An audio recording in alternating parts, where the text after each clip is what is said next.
seen anything that gives you high confidence that it originated in that Wuhan lab?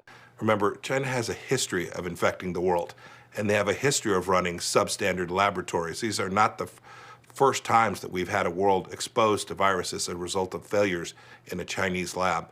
And so while the intelligence community continues to do its work, they should continue to do that and verify so that we are certain. I can tell you that there is a significant amount of evidence that this came from that laboratory in Wuhan.